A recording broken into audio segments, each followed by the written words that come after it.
filled with twists, power, and passion.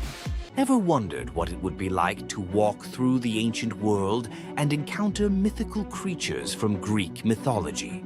Get ready to meet the beasts that shaped legends. In Greek mythology, creatures were more than just beasts. They were symbols of the forces of nature, God's will, and humanity's struggle with the unknown. From the terrifying Minotaur lurking in the labyrinth to the mesmerizing sirens luring sailors to their doom, these creatures were as captivating as they were dangerous. The mighty Hydra, with its multiple heads that regrew each time they were cut off, was a symbol of unstoppable power. The Cerberus, the three-headed dog guarding the gates of the underworld, represented the barrier between life and death. But not all mythical creatures were monsters. The graceful Pegasus, a winged horse born from the blood of Medusa, symbolizes freedom and the pursuit of the heavens. These creatures still live on in our stories, haunting the shadows of ancient Greece and whispering through the winds of time. Which Greek mythological creature fascinates you the most? Share your thoughts and don't forget to subscribe for more legendary tales from Greek mythology. Imagine being one of the greatest hunters in the world, known for your unmatched speed and skill. But despite all your abilities, your destiny is determined by a simple golden apple. Let me tell you the tragic tale of Atalanta, the huntress who couldn't escape her fate. Atalanta was abandoned at birth by her father, Zeus, who didn't want a daughter. Left to die in the wilderness, she was raised by a she-bear, learning to hunt and survive. As she grew, Atalanta became a legendary warrior, her skills in hunting unmatched. But no matter how great she became, she could never escape one thing: her prophecy. A prophecy foretold that Atalanta would only marry a man who could outrun her in a race. As the years went by, many suitors came, eager to win her hand.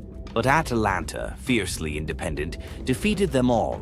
Her speed was unbeatable, and no man could match her skill. Then came Meleager, a brave hero who had heard of Atalanta's strength and beauty. Unlike the others, he didn't boast about his abilities. Instead, he came prepared with a plan. Meleager, knowing Atalanta's curse, asked the goddess Aphrodite for help. She granted him 3 golden apples, which he used to distract Atalanta during their race. As Atalanta raced ahead, confident of her victory, Meleager tossed the apples one by one in her path. The golden apples were so beautiful, they distracted Atalanta just enough to slow her down. In the end, Meleager won the race, and Atalanta was forced to marry him, despite her reluctance to give up her independence. But the story doesn't end in happiness. Atalanta and Meleager's marriage was plagued with regret. Atalanta, still driven by her need for freedom, felt trapped by the very love she couldn't escape. And in the end, Meleager, whose destiny was also marked by the gods, tragically died before she could ever truly be free. Atalanta's story is a tale of love, fate, and the clash between personal destiny and desire. Despite her unmatched strength and independence, her fate was sealed by love, and her story remains a tragic reminder of how even the most powerful can be brought down by what they cannot control. If Atalanta's bittersweet story of fate and love left you in awe, subscribe for more untold Greek myths and the heroes who shaped the ancient world. You've heard of a goddess whose beauty was unmatched. But what if I told you that her beauty wasn't what it seemed?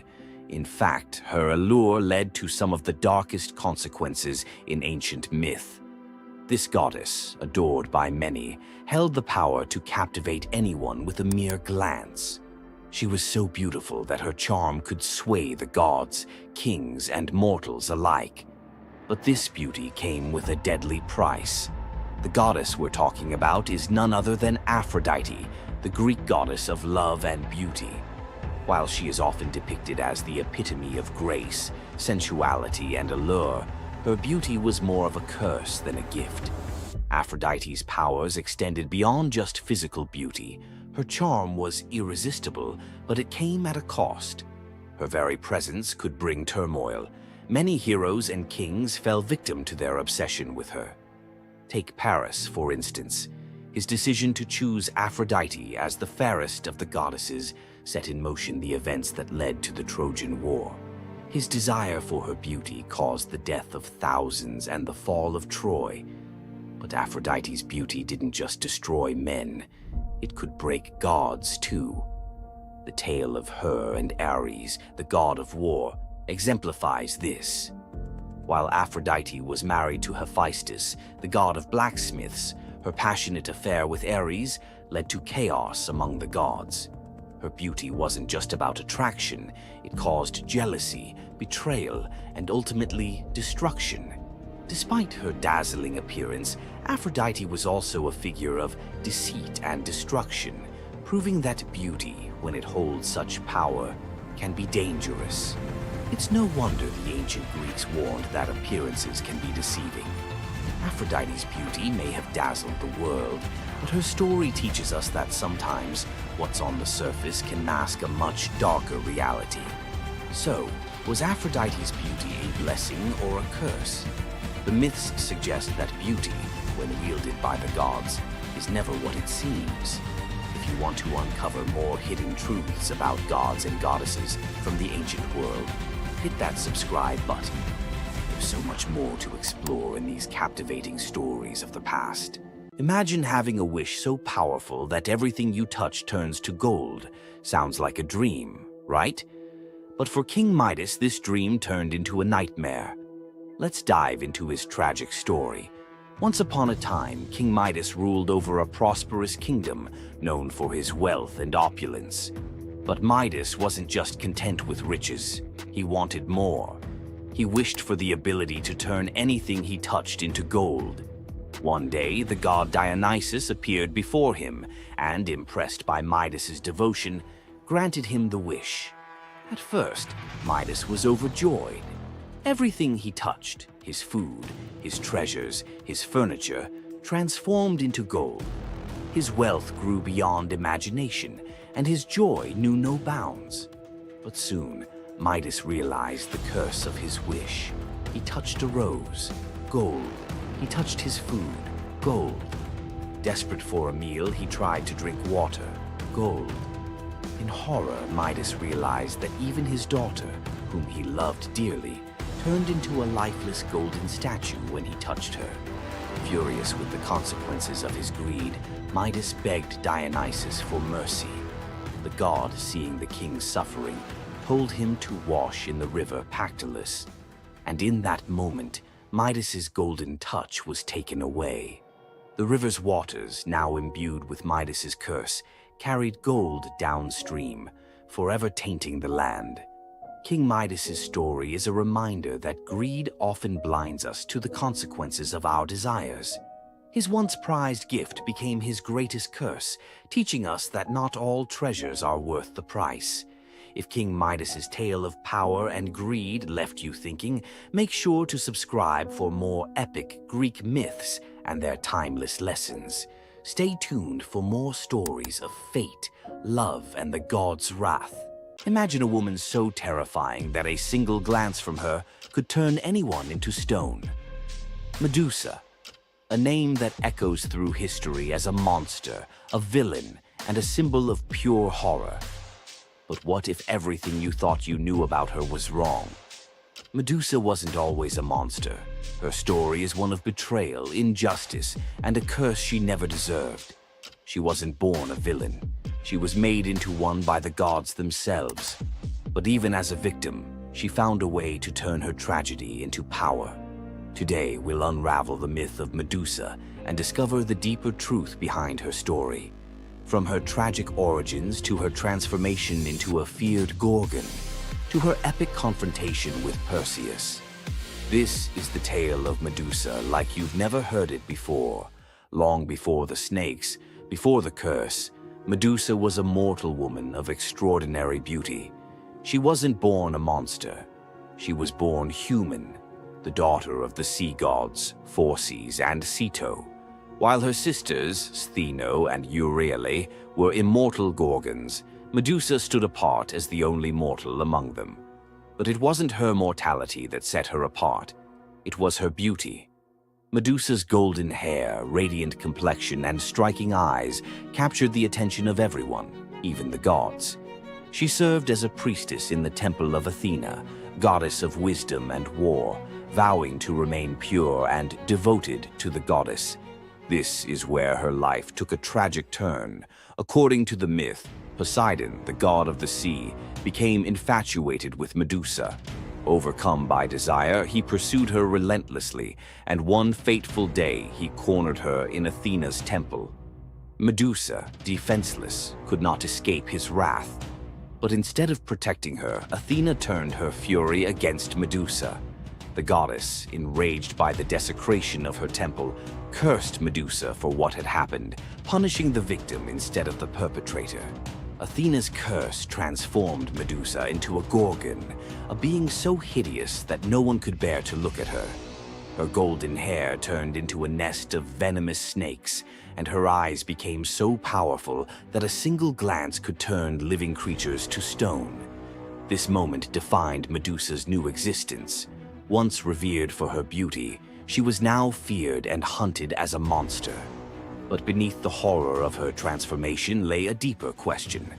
Was Medusa truly cursed, or had she been given a weapon to defend herself in a world that had betrayed her?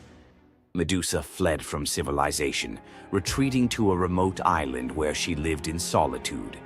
Here she came to terms with her new form and the terror it inspired.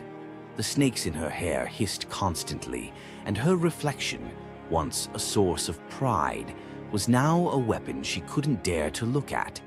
But the world wouldn't let her rest. Tales of the monster of the island spread across Greece, and soon warriors came seeking glory by trying to slay her. None succeeded. Each challenger who entered her domain fell victim to her petrifying gaze, their bodies forever frozen in stone. Medusa's life became one of survival, fending off those who sought to destroy her while grappling with the isolation of her curse. She was trapped in a cycle of violence she didn't choose, but couldn't escape. As the years passed, Medusa's story became twisted. In the eyes of mortals, she was no longer the victim of a cruel curse, but a monster to be feared. The tragic young woman was lost to legend, replaced by the image of a terrifying villain.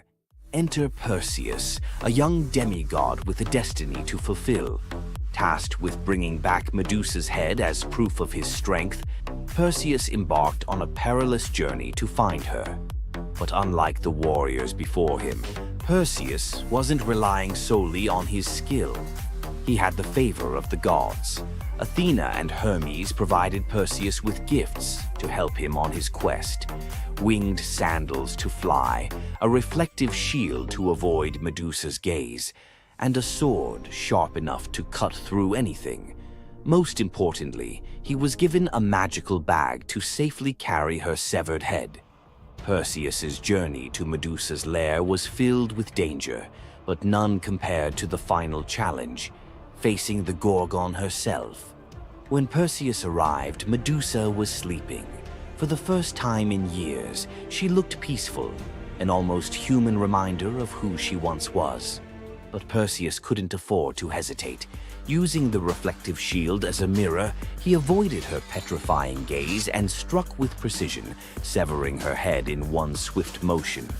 The blood that spilled from Medusa's neck gave birth to two incredible beings, Pegasus, the winged horse, and Chryser, a golden giant. Even in death, Medusa's body produced miracles, a testament to the power she had carried within her. Perseus carried Medusa's severed head back to Greece, where it became both a trophy and a weapon. Her gaze retained its power, turning enemies into stone, and Perseus used it to defeat his foes and protect his people. But Medusa's story didn't end with her death. Over time, her image transformed from that of a monster to a symbol of strength and defiance. Women, especially, began to reclaim her story, seeing her as a figure who resisted the gods and survived unimaginable betrayal. Today, Medusa is more than a mythological figure. She's an icon. Her face appears in art, literature, and even modern movements that challenge systems of power and oppression. But the question remains, was Medusa truly a monster, or was she a victim of a world that feared her power?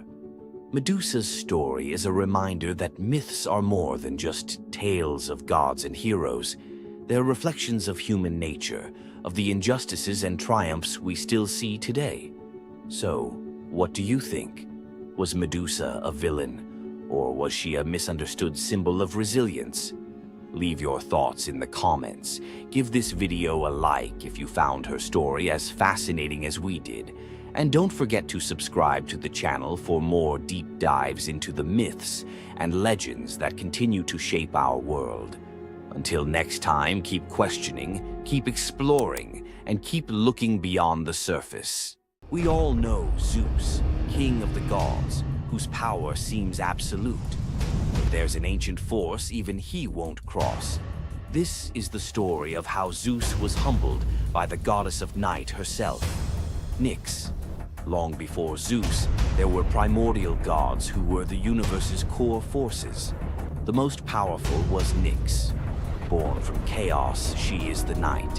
Her domain is the inescapable shadow that falls over the world, and her children are forces like Hypnos, god of sleep, and Thanatos, god of death. Our story starts during the Trojan War.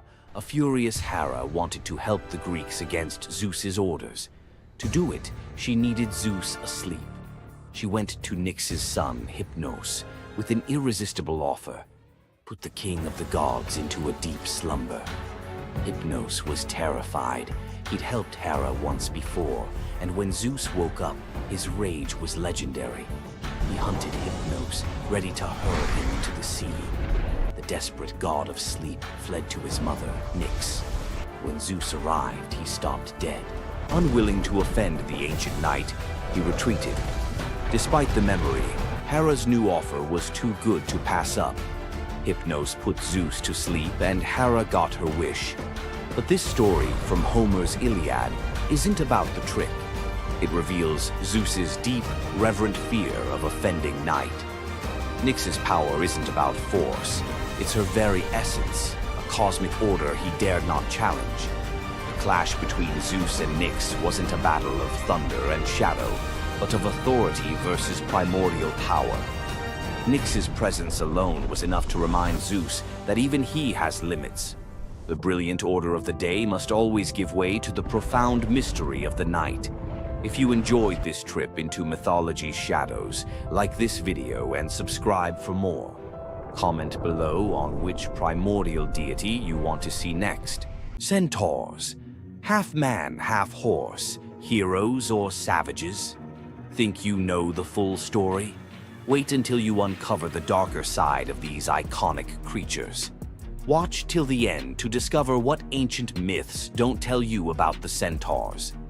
In Greek mythology, centaurs were seen as both wild and noble beings. They were often depicted as powerful warriors, famous for their strength and skill in battle.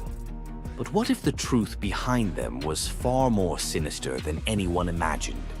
While some centaurs, like Chiron, were revered for their wisdom and kindness, many others were violent, uncontrollable creatures. These savage centaurs were known for their drunken brawls and uncontrollable rage. The most infamous event? The Battle of the Lapiths and Centaurs, where they fought against the Lapiths during a wedding feast, leading to a massacre of both men and women. Their brutal behavior was more than just a mythological tale. It symbolized the chaos that could occur when civilization collided with the wild, untamed forces of nature. But why did the Greeks depict centaurs this way? Was it a cautionary tale about the dangers of unchecked power and savagery, or a deeper reflection on humanity's struggle between reason and instinct? The darker truth behind the centaur myth might just hold the key to understanding the wild, primal side of ancient Greek culture. Centaurs are more than just mythical beasts. They represent the conflict within us all. If you're fascinated by the hidden truths of ancient myths, don't forget to subscribe for more dark stories from Greek mythology. Every Monday you log on. Every quarter you hit your targets. Every year you get a new set of KPIs, and every time the boulder rolls right back down the mountain. You feel trapped in a cycle of meaningless repetition. You call it the 9-to-5 grind. The ancient Greeks called it Sisyphus. Sisyphus was not a hero. He was a master manipulator, the most cunning king in all of Greece. He betrayed Zeus to a river god just to get a freshwater spring for his city. But his masterpiece of arrogance? He cheated death itself. When Thanatos, the personification of death, came for him, Sisyphus tricked him, binding him in chains. For days, the world was thrown into chaos. No one could die. Warriors fought endlessly without consequence. The natural order collapsed. The gods finally intervened, freeing Thanatos and dragging Sisyphus to the underworld. But even here, Sisyphus had one last trick. He convinced Hades to let him return to the surface for just one day to punish his wife for not giving him a proper burial. Of course, he never returned. The gods, finally done with his games, devised a punishment that perfectly matched his crime: eternal, meaningless effort. Sisyphus was condemned to push a massive boulder up a steep hill. He would strain, fight, and claw his way to the summit, only for the weight of the universe to drag the rock back down the moment he reached the top. It's the ultimate metaphor for the modern corporate world. You spend 3 months pushing a quarterly report. You reach the summit. You celebrate. Then the boulder rolls down, and the next quarter begins. The goal is never achieved. The progress is an illusion. You are Sisyphus. But here is the revolutionary twist, the secret that transforms the myth. The philosopher Albert Camus saw Sisyphus not as a victim, but as the absurd hero. Sisyphus's freedom doesn't come from escaping the mountain, but from accepting the struggle. The moment he acknowledges the futility, the moment he finds meaning in the push itself, in the sweat, the effort, the sheer defiance of continuing, he defeats the gods. His walk back down the mountain is not a walk of defeat, but a moment of conscious, deliberate choice. It is the moment he chooses to be happy. So, the next time your KPI rolls back down the hill, remember Sisyphus. The goal is irrelevant. The only true freedom is finding joy in the effort, not the outcome. Loki's punishment was brutal. Bound deep within a cavern, his body lashed to 3 jagged rocks with the entrails of his own son. Above him, a serpent hung poised, venom dripping relentlessly onto his exposed skin. This scene, drawn from the poetic Edda and the prose Edda, became a symbol of both divine vengeance and suffering that echoed through Norse legend. But the gods never counted on one presence: Sigyn, Loki's faithful wife. Her hands trembled as she knelt beside him, catching each drop of poison before it could sear his flesh. Her quiet devotion became a fragile shield against the gods' wrath. Why did she choose loyalty over escape? The answer reveals a truth about love that endures even when the world itself seems lost to darkness. Yet before the cavern, before the venom and the silence, there was a betrayal that shook the heart of Asgard. Balder was the light of Asgard, cherished by gods and mortals alike. His laughter filled the halls, a warmth that even the golden apples of Idun could not rival. When ominous dreams began to trouble him, his mother Frigg, desperate to protect her son, secured oaths from every creature and object in existence never to harm him. All, that is, except the mistletoe, too slight, too innocent to warrant suspicion. Loki saw opportunity in what others dismissed. He fashioned a dart from that fragile branch and sought out Hoder, Balder's blind brother. "Here," Loki murmured, placing the weapon in Hoder's uncertain grasp, "let me guide your hand." The dart struck its mark. In an instant, Balder's light was snuffed out, his presence gone from the world. The gods stood in stunned silence, their joy shattered. Loki lingered in the shadows, the faintest smile on his lips, before slipping away unseen. The prose Edda tells us the pyre burned for 9 nights. Baldur's wife, Nanna, overcome with grief, cast herself onto the flames, her spirit entwined with his. The gods heaped treasures upon the funeral bier, Odin's ring Draupnir, Baldur's own ship Hringhorni, to honor him, but no offering could fill the void left behind. The air grew heavy with suspicion. As the smoke twisted skyward, word spread of an old woman whispering to Höder in the moments before the fatal blow. When Thor forced the truth from a trembling servant, silence fell like a shroud. Loki's name was not spoken, but its weight pressed upon every heart. The gods had tolerated his mischief, his clever lies, even the theft of Sif's hair. But this was different. The poetic Edda names him plainly: Loki, the guileful who brought it about, from which all misfortune came.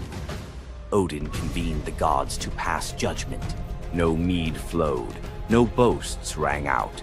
The All-Father's single eye burned cold as he named Loki Oathbreaker and Kinslayer. Weapons gleamed in restless hands. Even gentle Friar's fingers tightened around his sword. Loki understood the god's fury. He fled Asgard, his mind racing with schemes.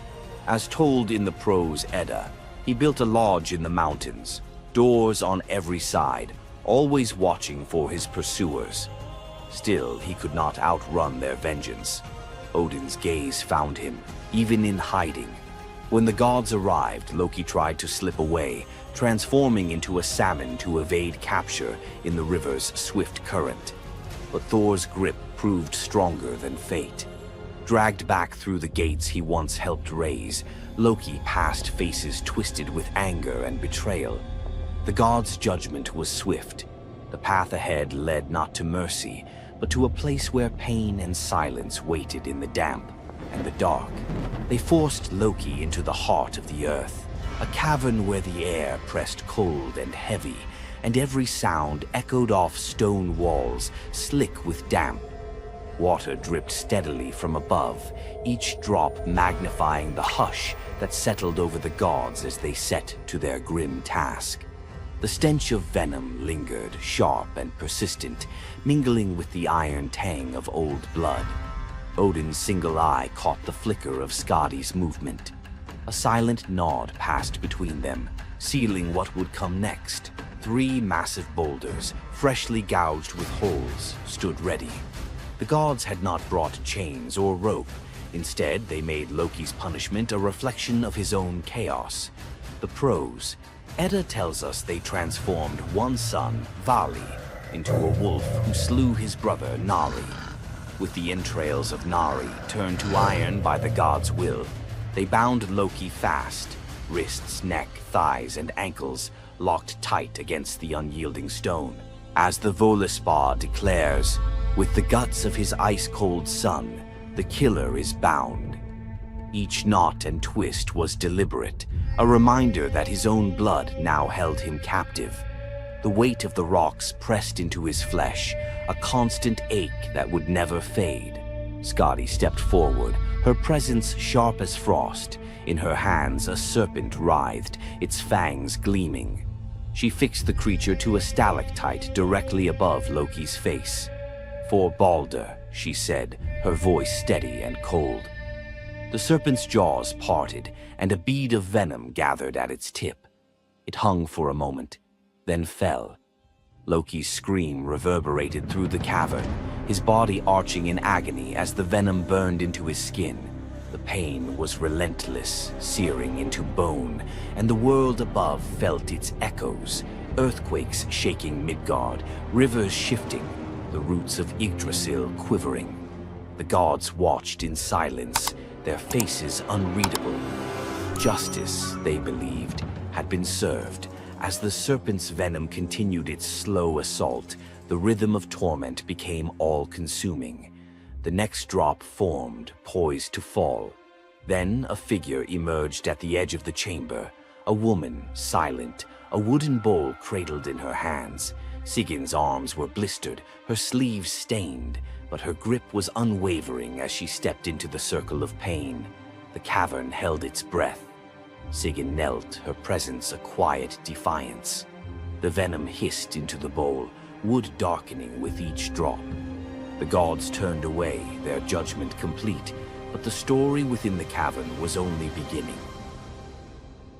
The bowl rested in Sigyn's hands, its wooden sides polished by hours of silence.